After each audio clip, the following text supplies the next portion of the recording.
G'day friends, welcome to today's YouTube video. My name is James, welcome back to my channel. Welcome if you're new. I am so relaxed and like borderline asleep, and I thought this would be a great time for me to chat because I'm feeling very chatty and like I don't want to be doing the work that I'm currently doing. I'm just drawing a few things that I need for a reference sheet, and I'm like a few hours into it and I just feel like I need a break. So instead of just fully breaking and not doing any work, I'm gonna have lunch, but before I do, I want to chat. I'm not even that hungry. We can talk about that, my semaglutide journey. This can be really informal, this can be really chatty and just like life stuff. I've commandeered this video for this voiceover. I already know what the video is. It's my Italy journal. Italy travel journal.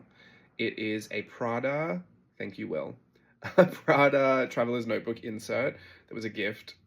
Absolutely stunning. I did a bunch. No, I didn't do a bunch. I did a bit of travel journaling when we went to Italy, mostly on the way to, and then when we got there, it was hectic plus. And so I just did nothing while I was there. And then, I mean, I collected my ephemera. Steve collected some ephemera for me. I was taking tons of photos that I knew I was going to use. This is mostly photos in this journal, which I love. Picture says 1,000 words, so sometimes I feel like I don't really have to write a ton if I've got a whole bunch of photos. That's why in my Hobonichi 5-year techo, I always do those little photo strips as well for each holiday I go on, because then I can just get as many memories into that teeny tiny little spot. So this is what I'm going to be working on, and I hope you enjoy the video. Let's just chat about life, because I feel like I haven't checked in for so long. It is spooky season. It is Halloween. The Halloween tree is up in downtown Anaheim. If you ever come by downtown Anaheim, we do a big Halloween parade every year that's like 100 years old at this point. And it is so much fun. There's a huge street market that we do, and the parade is so long, and people camp out like all day to get the best spots. But it's a really long parade route, so you don't really need to do that. And I literally live where I can see the parade route, so I mean, I could just stay at my house and watch it. But I am planning on going down there this year. If I'm available, I actually feel like Steve has me booked for that day, which will really frustrate me if that's true. But it's okay. I missed it before. Some years I get it, some years I don't. I just love the festival. So at the very least, I have to go and walk around and see all the markets, get a few little bits and pieces. I'm on a bit of a strict budget at present, like I think most people are. I know there's a few rich girls who watch this. You probably don't understand what I'm talking about, but a budget is where you have to mind your money. No, I mean, it's not the end of the world, but we're really trying to not eat out. Bianca just had a surgery, our cat, and it was just a swift $2,500 out of the pocket. And that just really hurt because quarterly taxes come around this time for my business anyway. And we still haven't received our tax refund. That is, I want to say it's our fault, but I will blame Steve here and he can deal with it. It was his fault. He got them in late and then didn't check with our tax preparer, who didn't end up receiving them. Well, they received the email, but it was in their junk email folder, and I guess they weren't diligent checking. Can't even blame them on that because I'm pretty heinous at checking my own junk email folder. And so he didn't. I was just curious. I'm like, Steve, we haven't received our refund yet. It's already really late. Like, let me just go and check. And nothing was coming up online. So I say, can you just reach out to them and ask if they did submit it? And they were like, oh, we never got your packet.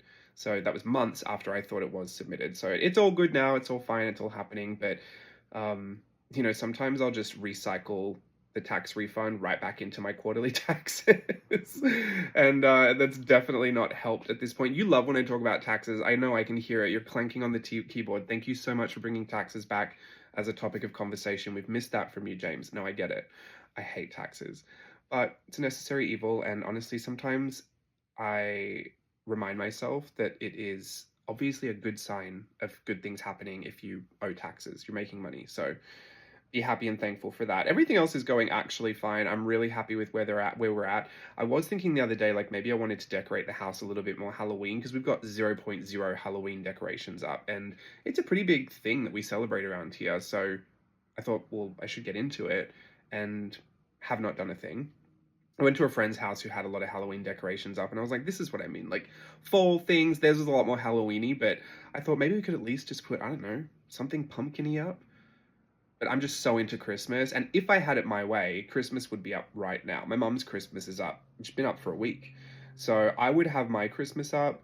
Steve will not let me do it until November 2nd, I think, until after Day of the Dead. And then I'm allowed to do it. He used to make me wait until Thanksgiving, which was tragic because it's just not enough time. Once you've got all your Christmas stuff up, you're enjoying it for a few weeks, then it's all down again. I need months of Christmas. So I'm really going to be easing myself into it. I've already got Christmas things going on. I'll be in rehearsals for a Christmas show in a couple of weeks, which I'm super duper excited about. We'll get that out of the way because that's like sad. Not that. That's obviously the good part. Let me get a tissue. I've got allergies. The Santa Anas are blowing through. That reminds me of The Holiday. You know The Holiday? When they talk about the Santa Anas, Jack Black.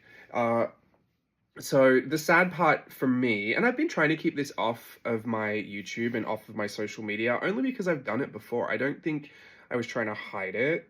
I think people who were around my playtest Patreon 3 kind of heard a lot more of my personal feelings about things that were going on in my life and like how I deal with things and blah, blah, blah. We got really personal, but I wasn't trying to hide any of it. I just thought, I need a bit of joy, like a little bit of happiness, a little bit of frivolity, a little bit of lightness, like how we went through COVID. Sometimes I just think there are periods where the content that I create it just has to be lighter fare, not even just for my audience, but for me as well, so that I don't feel this sense of kind of drowning in my own overwhelm. And I'm in a place now where I think that the light at the end of the tunnel is visible, and so now I feel better to release it all and just kind of tell you where I've been at. But it's all stuff you've known before if you've known me for any amount of time. I don't like to have breaks from dancing. It's not just that I love performing so much and I literally feel like that's why I'm on the planet. I just feel like there's so much more involved in my lifestyle. Like there is an element of being social when I get to go to work and I get to chat with my friends and I get to have lunch with my friends and I'm constantly engaged in conversations with real people, not just staring at a camera, which, you know, even though I picture you being there, there's no response. I can kind of imagine your response, but then I start to feel a little bit crazy and it's it's really just an echo chamber. I'm imagining lots of friendly people looking back at me and agreeing with everything I say, which is not a healthy way to be. So, and I get, you know, being isolated is one of those things that when I feel a little bit depressed, I feel much more comfortable isolating myself because I don't want to be a burden to anyone's experience. If people are out and they're having a good time, I don't want to be this heavy energy around them. Like I don't want to be sad. If I just can't stop the word vomit from complaining about things that frustrate me, you know, I haven't got to that happier place where I can just let it go, then I don't want to be that person.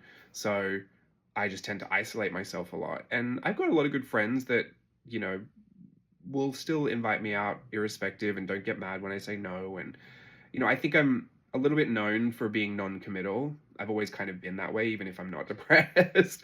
I like to reserve the right to say no, and that's fine.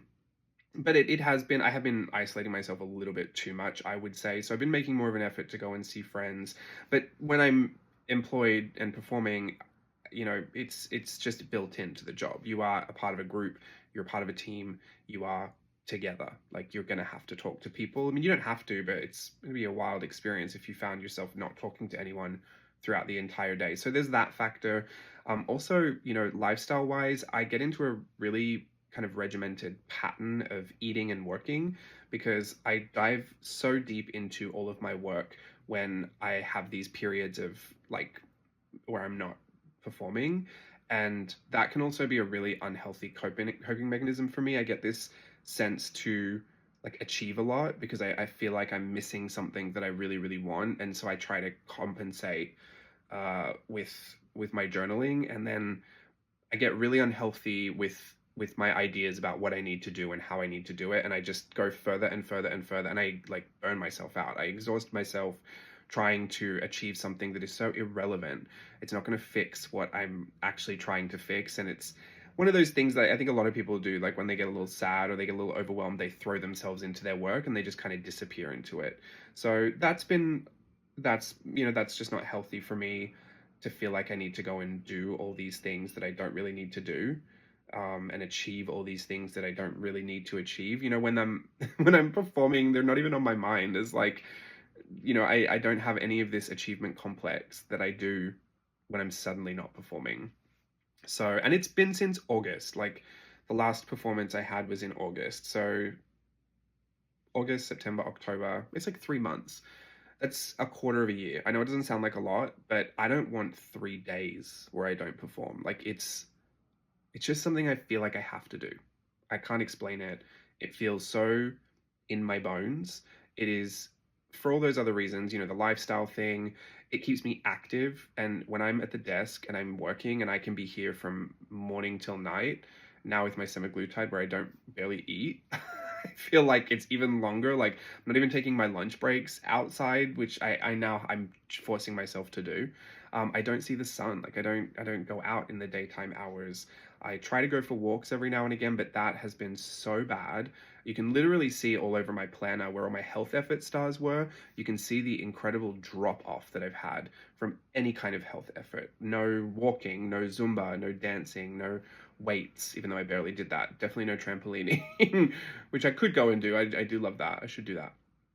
Very unmotivated to do any of that stuff. And that's where I started to notice that, oh, I think I'm feeling a little depressed. I think I'm experiencing depression. I've never been clinically depressed. I've definitely felt depressed for, you know, different periods, but it's really evident now, the little ways that it shows up for me. And thank goodness it doesn't show up in my work, because like that always feels like a release for me. That feels like the cathartic kind of coping mechanism that I have.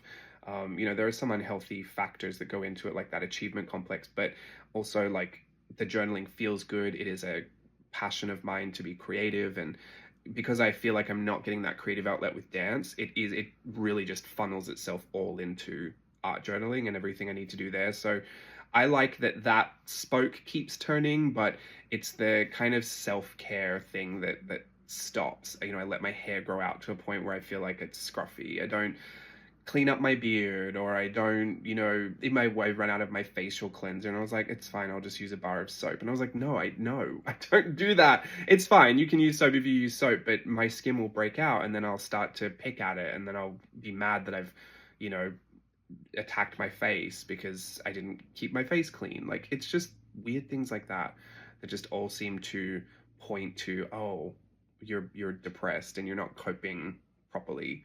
So, and I have a lot of unhealthy coping mechanisms that I've, you know, a lot that I've dealt with, and then some that just keep popping up. And sometimes I think like, oh, I'm just choosing the lesser of two evils. Like, I think I'm just going to go to sleep because the other thing that I want to go and do is definitely not going to be good. So I'm just going to go to sleep for today, and then it'll be fine. Like, I just need to sleep.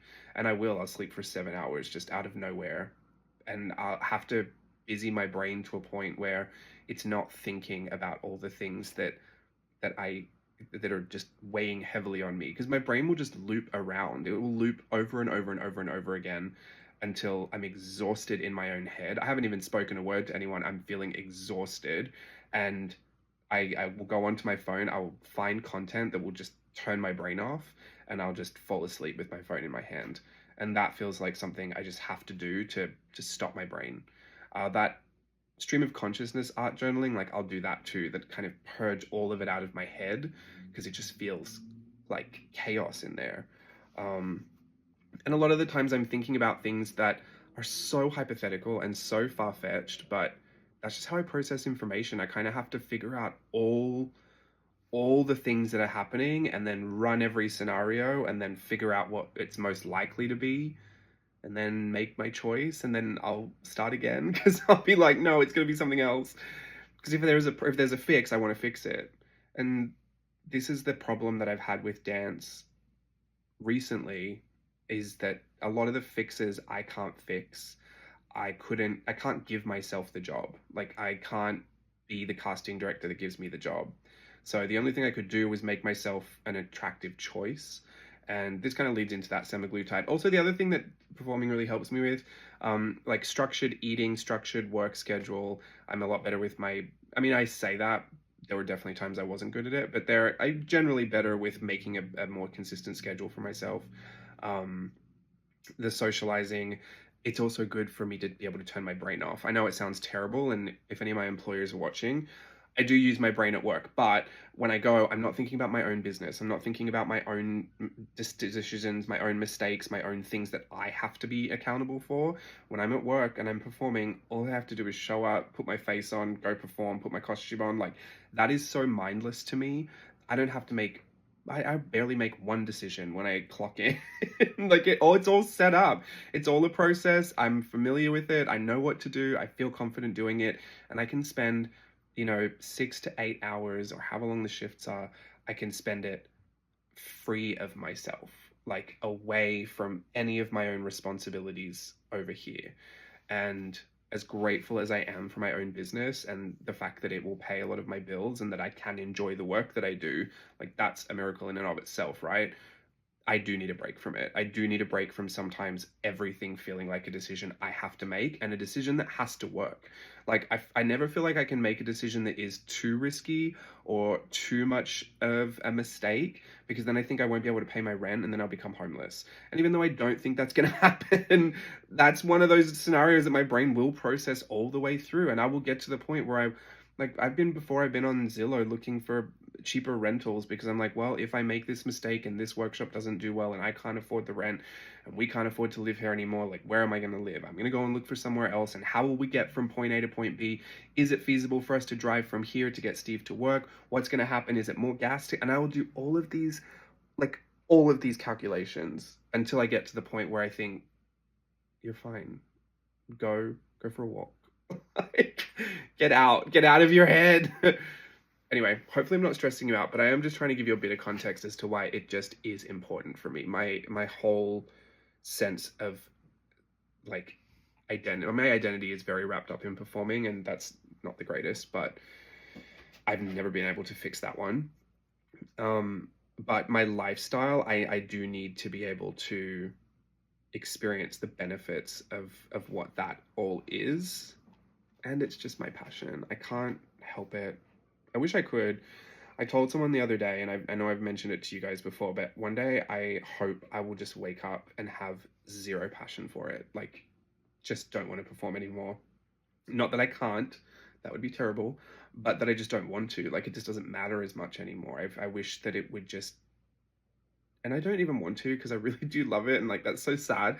But I think the only way I could cope is if I just genuinely lost a passion for it, because I feel these feelings so strong and these emotions are so overwhelming because I care so deeply, and it magnifies every other emotion. When I am happy, I am the happiest I've ever been.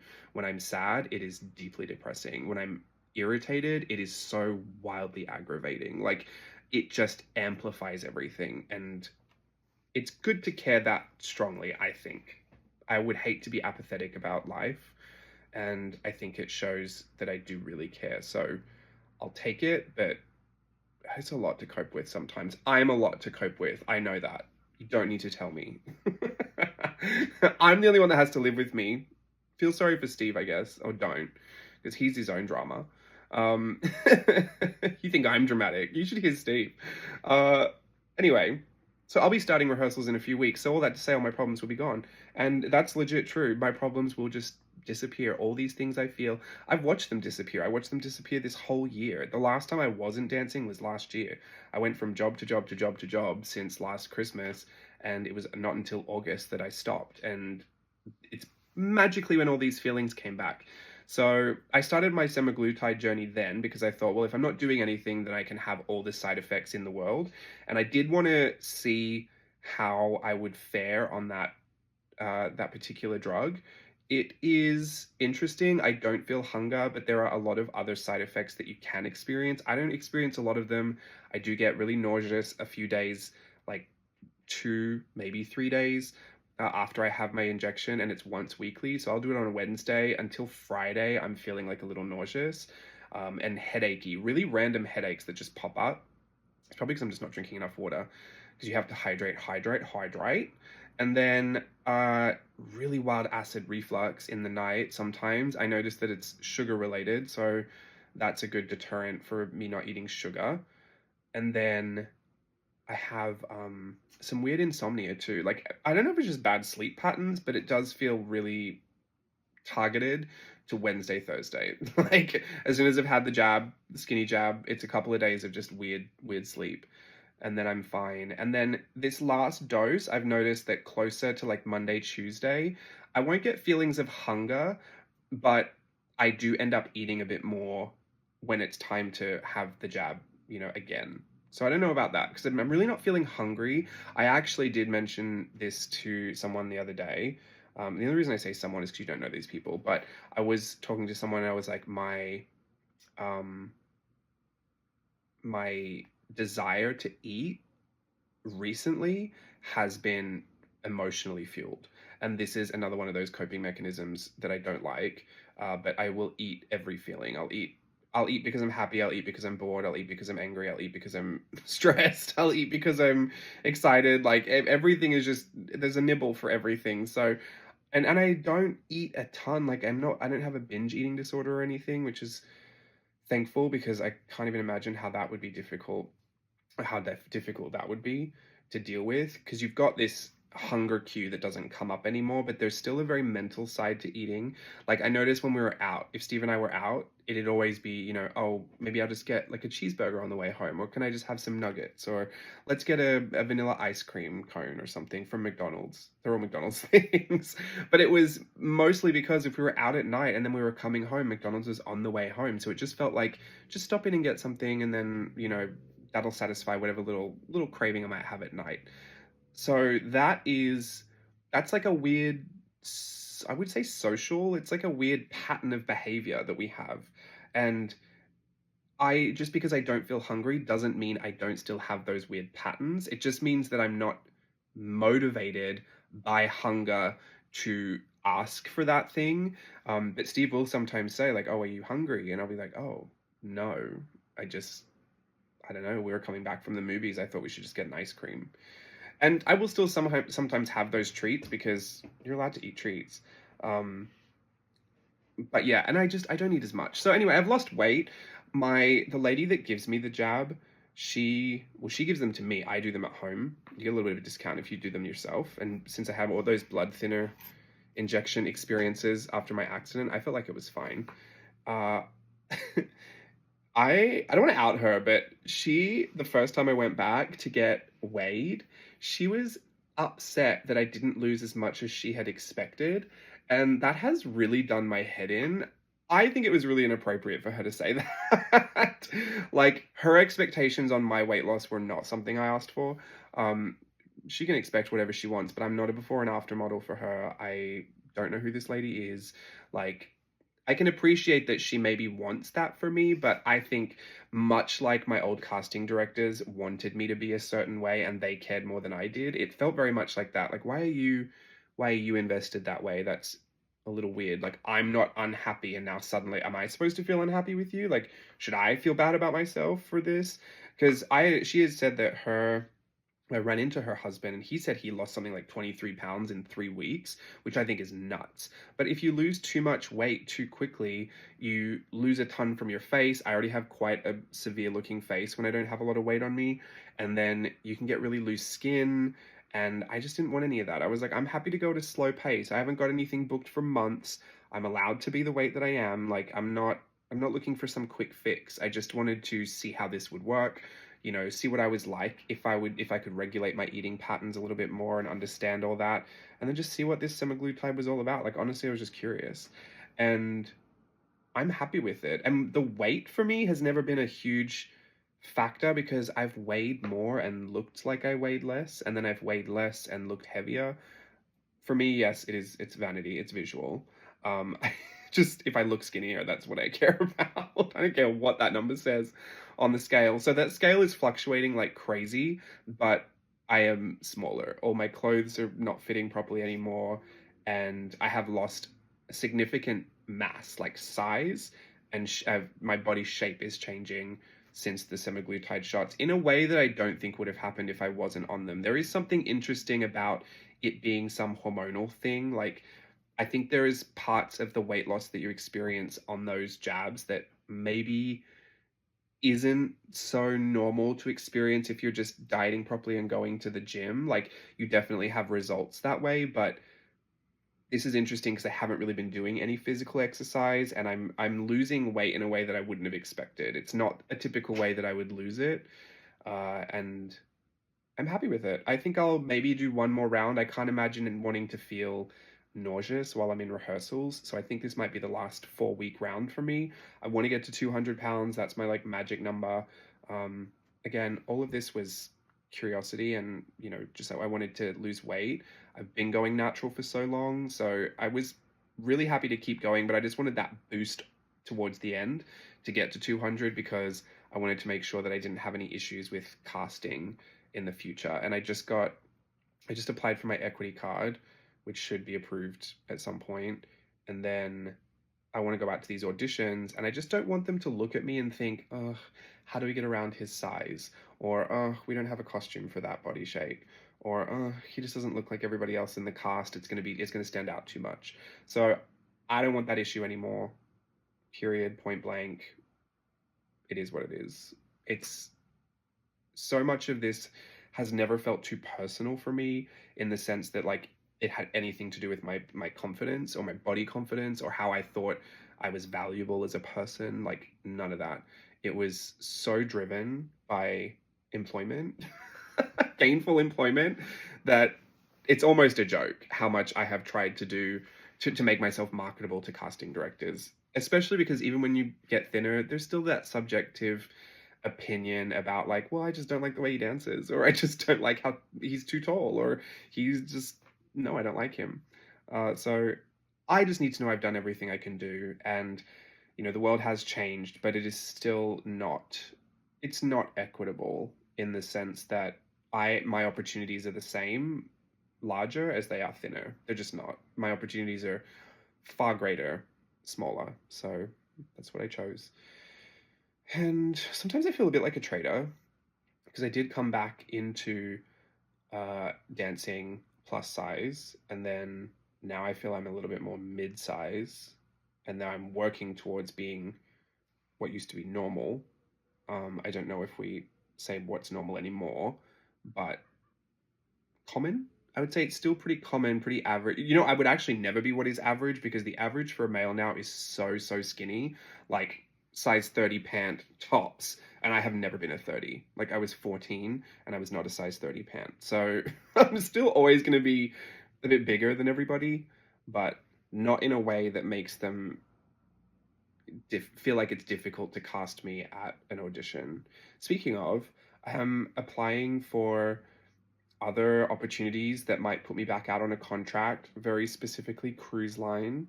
So we'll see what happens there. If I end up on a Disney cruise line again, maybe Virgin Voyages, they have auditions coming up next year. I don't know. I feel like a change is coming, and it's going to be something. I don't know. I said this. I take all that back. I said this in 2019 about 2020. Please take it all back. No, we're not jinxing it. Whatever happens, happens. I don't feel a change coming at all. I feel like something's just going to happen. That's all. I did a whole video called 2020 Vision at the start of 2020, or like the end of 2019. Oh, I was so convinced that was my year, and I've been devastated about that video ever since. Like, it haunts me. I know the thumbnail in the back of my brain too. I was like, I really nailed it with this. Like, I am so certain that this is all going to happen. Anyway, I guess I just jumped the gun a little bit, but that's where I'm at. So I've been a little depressed. It's been okay. I've been coping well. Not the best, but I've been coping well. And it's all going to come to end because I'm going to be in rehearsals for a Christmas show. I won't actually be at Disneyland this Christmas. I don't know if I told anybody that. I didn't get an offer early on in the piece, and then I did end up getting an offer, but it was kind of a couple of months after I'd already found other work. So unfortunately, I just couldn't accept it because I couldn't work those days. And so that just didn't work out, which was really sad. I really wish it could have worked out. It's interesting because now I'm going to do this other show. I'll be at Knott's Berry Farm for Christmas. They have a big stage Christmas show that I'm so excited to be in because it just looks so magical. Like, it's very, very Christmassy. It's called Home for the Holidays. And so that is the work that I'll be doing over the Christmas break, Christmas period, performing. and I'm sure I'll share so many photos and videos you'll get sick of it. The I mean, the hope and dream is that I can do everything. I'm so greedy. I would love to go to Disney during the day and then go to Knott's at night. That shift wouldn't have worked out either. I would just have to do all the days that I wasn't there, and that just couldn't work. So, um, it's funny because I feel like if I had that Disney offer before Knott's had come in, like I would probably be over at Disney because I'm just kind of trained to take the first offer at this point because you just never know what's going to work out. So I guess it's all happened the way that it needs to happen. I'm just sad that I won't be there, but I'll definitely go and visit and go and enjoy myself as a guest. That'll be a good first time to go and do that since I started working there. And then, and Steve will be there, obviously. Steve's got a whole bunch of stuff going on, so I'll go and see him. But I'm really excited to be back at Knott's. A lot of my friends are going to be in the show, and I'm so excited about that. It's just going to be super fun social hour. So I'll share more of that with you when it happens. I'll be in rehearsals in a few weeks. Thinking about Merry Mix Media already. I don't want to talk too much Christmas since we're just about to get into Halloween. This is October 20 when I'm making this video, so you'll probably see this next week. But no, maybe you'll see this next week. I'm not sure when this video is going up, but I'm getting right into Christmas anyway, and that's all I can say about that. I have something I'm working on, a little project. I'll tell you what it is. It is a deco journal for Christmas. I want to do a hardcover one because I've been doing my mermaid, I did my mermaid journal, and I've been using all those old Daisy Ween journals for different things. Well, I love the hardcover one of the mermaid, so I thought, well, if I can just do that and do it all with deco journal pages, I'm going to do that. But I've been hand drawing them all, so I'll show you some. This is a beautiful star page. It's actually half size in this journal. I'm yet to scan them and see what they actually all look like. This is a Grinch page. Oh, look, some bows. They're all hand-drawn gift wrap. So it's just a very simple theme, but I wanted it to still be very artsy and very art journal-y. And I'm going to put it all together and see what it looks like. And the best part about those deco journals, you end up putting so much stuff over the top of them. There's kind of like a pre-decorated journal. And I love that around Christmas because I always feel way too busy to actually do a ton of the art and craft of journaling. It's more just like photo, ephemera, a little bit of writing, photo, ephemera, writing, and then, leave, go and do something. So a pre-decorated journal. I first did that with Job's journal. He had a little insert. I don't know if it's up there. It used to be up there. He had a traveler's notebook size pre-decorated insert, and I loved that. It was very retro, kind of mid-century themed. Absolutely my favorite. Just loved it. And deco journals are very much in that same vein, pre-decorated pages. Remember Smash books? It's kind of like that, but not ring-bound. I want to do it hardcover because I like the idea of a hardcover, and I'll probably offer a softcover version too. But I like the idea of the hardcover seeming like a book, like an actual Christmas, like children's book or something. Because we used to have this hardcover children's book. I think I just saw Santa underneath the Christmas tree my mum would put out. So I want to have just like a hardcover Christmas children's book-ish feeling, vibe, and yeah, see what happens. But I'm working on that. I would love to get that ready and have it ready by November. Probably not going to happen, but I'll let you know when it's ready. Definitely have them here before Christmas because I want to use it for Merry Mix Media. I don't know if it's necessary for me to do that, but I still want to. I want to have it in my Merry Mix Media course. So I'm kind of pushing that project on a personal level. It really is not. It's not like, oh, my next big thing. Just a personal thing that I wanted that I know some people will want to use as well. And it's going to be US letter sized, like the mermaid journal that I used. I'll let you know more about that. Lots of things going on. The children are growing up. My sister's sending me videos of the nieces and nephews that make me super, super homesick. And I'm hoping early next year I can go and visit them if that all works out. Just is probably a better time to go kind of early next year. There's a lot of family things happening and lots of different things happening with different people that I want to coordinate, at least being able to see as many different family members as I could, because my family don't all live close together anymore in Australia. So it's the difference of being, with one person for a week and then with another person for another week. We can't all be together at the same time anymore, which is sad. Sometimes when I think about going home, I think I'm going home how I used to between contracts. When my sister was little, she still lived at the house, and my mom and my stepdad were there, my grand and my auntie were there. Like, they were all in the same house, and I wouldn't have to go anywhere to see anybody. Now it's like, oh, I'll see my sister and her family, and then I'll travel 4 hours to see my mom, and then my brother is in a different state completely, so that's a flight away. Like, no, it's a lot. It's a lot. So we'll see what happens. Would love to go back for Christmas, but I will, thankfully, be very busy performing. That's like a double-edged sword. Like, I love to be performing. I need it, but I also love to be with my family, and I need that. So these are those weird, like, sacrifices you make that I think hopefully I don't regret when I'm older. I can't imagine I would, because to give up those, like, that Christmas period to go home, I would give up the whole opportunity to perform. And I don't know if, months of depression is worth just seeing my family for a week or two. So it's hard. Maybe I will regret it, maybe I won't. But for now, it seems like the right thing to do. And thank goodness we have FaceTime. But what else is going on? Yeah, Bianca went to the vet. That cost a fortune. She's got a cone on. She hates it. She's been very cooperative, though.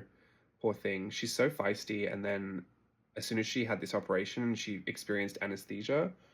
Very different cat. Very different cat. I had to give her antibiotics, and I don't do that. Like, Steve will trim the nails. Steve does all the things where it looks like they're going to bite or scratch, which is so he should, because he taught them to bite and scratch. I've never had cats that bite and scratch until I've had these two.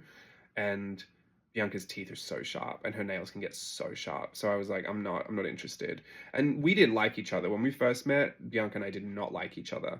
And we have grown very fond of each other over the years that we've, become close. And obviously I love her, but now she'll sleep with me. Like, she'll sleep on my chest. She's very, very affectionate with me, which I love. But even then, I still thought, I'm not putting this little dropper into this cat's mouth. Like, that's never going to happen. So he left for work this morning and was like, oh, babe, I forgot to give the cat the medicine. And usually it's a two-person job. I'll hold her back, because as docile as she's been since the operation, that's the thing she's still going to fight you on. She does not want that medicine. And it kind of smells like banana. I don't know. I thought she would love it. Anyway, well, she does. Turns out she does. I went to grab her by the scruff of the neck, and she just kind of sat down, like, very passive. And I thought, oh, that's interesting. And then I just kind of put the dropper in front of her mouth, and she was like, ugh, and opened her mouth and let me put it in, and she was licking it, and then I just squeezed it in, and she just ate it. Completely fine. When she's been doing it with Steve, it's the fighting, it's the cone coming off, fur balls going everywhere, like, the dramatics of that. That's theatrics. She's doing that just for Steve. She can probably hear me somewhere. I don't mean it, B. Let me keep giving you the antibiotics. She's been good. I just feel bad. She has to have that cone on because she's not allowed to. They have a drain still in that she has to get removed on Tuesday. Poor thing. It wasn't anything crazy, thank goodness, but it was like an abscess and I don't know, like a gland blockage. I have no idea what it was. But it wasn't anything like life-threatening that we have to do ongoing maintenance for. So she's fine. The last thing I should probably tell you is, I don't know. I think that's it. Steve just had his birthday. That was fun. I have nothing else to say. We did my Semaglutide. We did my depression. I've got to leave you on a high. We've been talking about a lot of really heavy things. I would talk about Italy, but I still think I want Steve to tell you about it. He's very passionate about Italy. He'll give you the stories much better than I could. I've been keeping up on all my drama on YouTube. I've been keeping up in Gore World. That's been exciting. And the Hello Workshop. We're just about to hit the final week. I was going to say the final and the last. The fast week. Yeah, it will be a fast week. Time will move very quickly because I am still yet to record this lesson. And it's due on Wednesday. It's Sunday. I have time. I'll most likely be doing it all tomorrow. I've been waiting for days where my allergies haven't been in the way.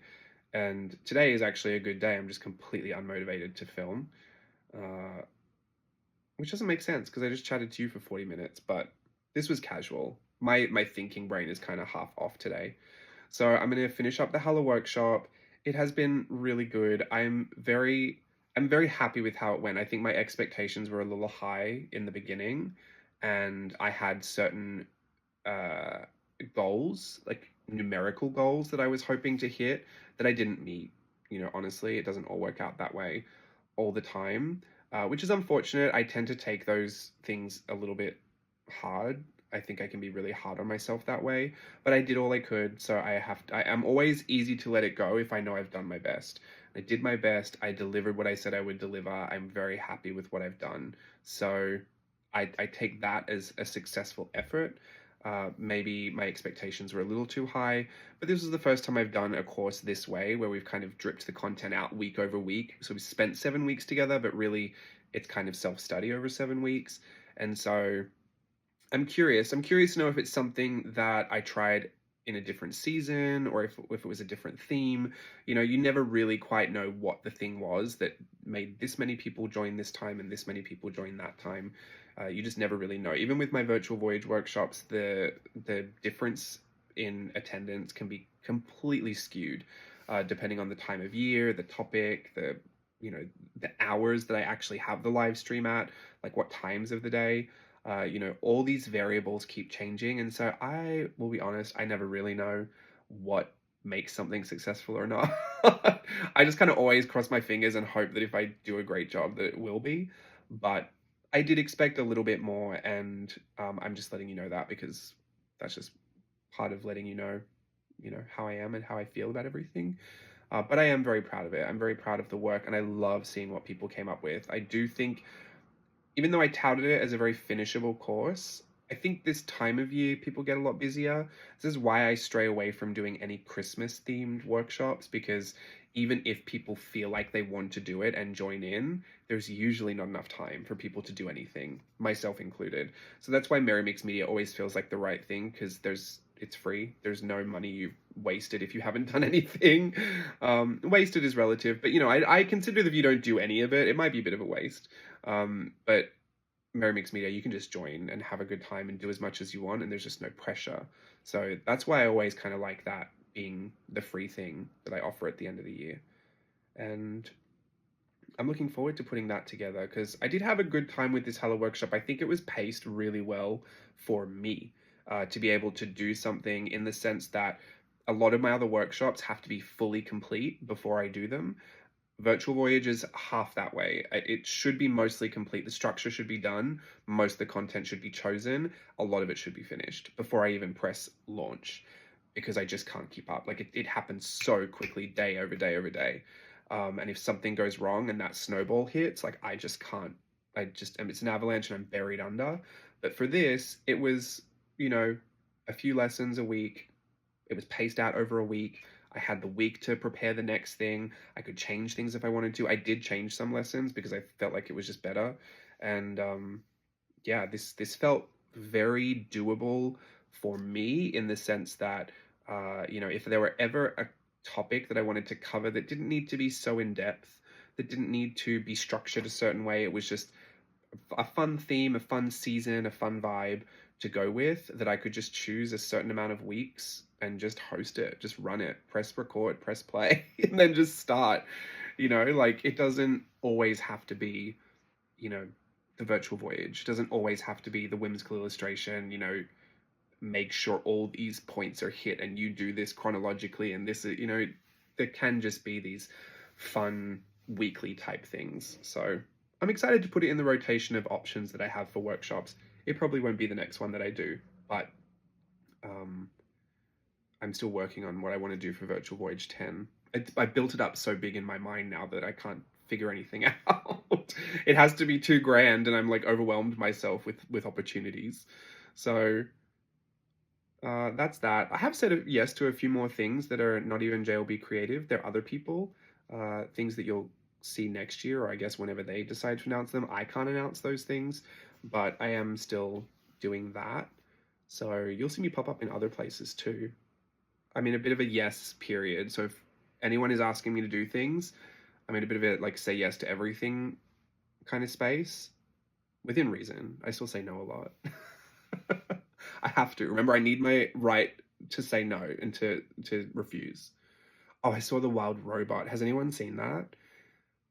Bawled my eyes out 3 times actually. Got teary the first 2 and then just really choked up the third time and just started crying. Such a good movie. Really, really recommend going to see that. Very tearjerker, very interesting concept too. Like, I loved the whole idea of it. I would consider going to see it again. It was such a chill day. Maybe I'll go do that today. I'm a Cinemark member. I get movie credits and I have available credits that I should go and use. I love to go and sit in the theater and just have a bit of a hot dog. Actually, that's probably where I was putting on most of my weight, if I'm not completely lying to you, because Steve and I were going to see Little Mermaid so many times, the live action, that it actually became ridiculous. Like, I saw it 5 times in the theater, I think, and we kept getting all the concessions, which we didn't used to do. We would go to the cinema, Steve and I would not buy concessions. Maybe we would get a slushie, like a medium-sized slushie. Then it just started, like, I think one day he just wanted some lollies, and I was like, oh, I'll get some red vines or whatever.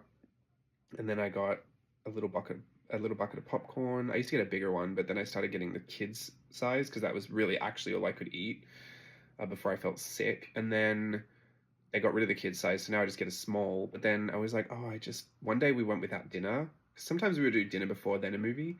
And then I thought, well, I'll just get this hot dog because I haven't had dinner. And he thought, well, I'll just get these nachos. Then it turned into hot dogs, nachos, popcorn, lollies, ice creams, slushies.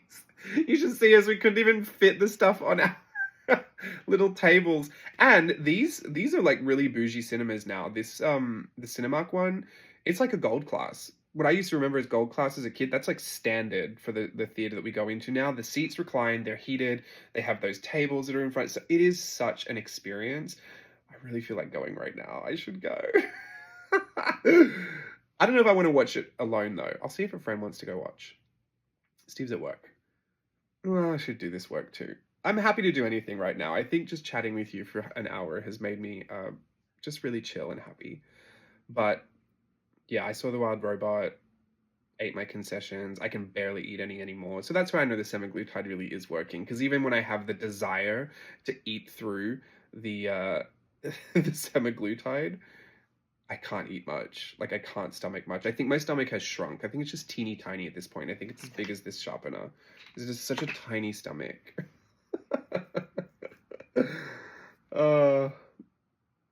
Everyone says when you get off it, you're going to gain all the weight back. Because I have heard that. And I was like, yeah. Just like if you were going to the gym and on a diet for 17 weeks straight and then you just stopped, you're going to gain the weight back. Like, of course I know that. So I think I'll be fine as long as... No, I won't be really.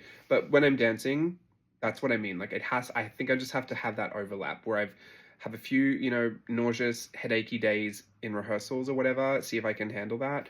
And then, I'll wean myself off and then I'll be dancing and I'll be in my own structured kind of, routine by that point. We'll see. Oh, it's getting cold here too. Love that. Let's get off. Let's get off the internet. Let's go have a great day. I hope you have a wonderful time doing whatever you're doing. I hope you enjoyed the video of the travel journaling and all the lovely photos. I got a new printer because my other one broke. It is the Canon Pixma IP... I think it's IP8720. Don't quote me on that. Did you see my mullet? It's all fluffy. I just washed my hair, so it looks like an undercut. Steve thought I had a toupee on the other day. This is the last time I can probably have the mullet because I'm not sure if I can have it at Christmas unless we're wearing hats, and then I could probably get away with it. But this is pretty severe, like the bald side. I wanted to try it. There's no reason I couldn't. Not doing anything. And then my printer, it's still there. It's that printer right there. That's the one that I always recommend, the MX922. it's been great because it has the scanner, it has the photocopier, it has the fax. I never use that, but it had the dual printing. The problem with that the printer tray at the bottom is that the paper goes in and then it goes through a roller and it rolls back onto itself. And the problem with that is that that roller over time loses its grip and then suddenly it doesn't register that there's paper anymore and it just won't pick up the paper.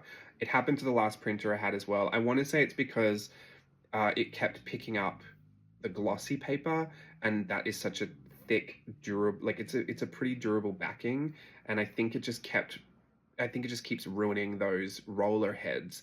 So there's nothing wrong with the printer itself. It's just the fact that it won't register there's paper in the bottom tray and therefore won't print. But there's a top tray as well, like a smaller one just in there for like CD printing and small printing. That prints to a 5x7. So I still use this for printing out my Etsy orders because I do those 5x7. There's a wild registration error with one of these ink tanks too, which I can't even be bothered fixing at this point. But I'm keeping it for scanning because I still need to scan, and my new printer doesn't have that. The new printer though does print pretty big. It prints like a big A3 size, which I've never had a printer that does that. So obviously I've been printing tons of A3 garbage, and then it's got a beautiful quality for photos. It's like a very affordable, good quality photo printer. Do not put them out in the sun. They will fade. It's dye ink, but it has a gray ink tank. So black and whites, you get a really smooth gradation of color. And the black and white still a touch blue for me. It's not an authentic black and white, but I just couldn't justify getting a pigment printer. Even as much as I would want one, if I was rich, I would definitely get a nice, big, expensive, pigment printer, but I print way too much and too often to be replacing ink tanks like that. I always look for printers that you can replace ink tanks quite cheaply.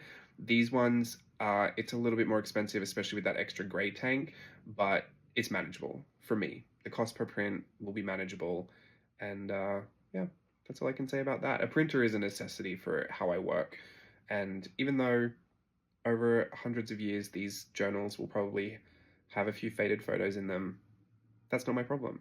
And if you ever want to see what it really looked like, you have these videos to come back to. Who knows? Imagine, is YouTube still going to be a thing hundreds of years from now? If you're watching this in the year 2400, leave a like. Send a prayer up to me. Maybe I'll be living. Who knows? Maybe I'll come back. Maybe I'll time travel. I'll go watch my own video in the future and give it a like.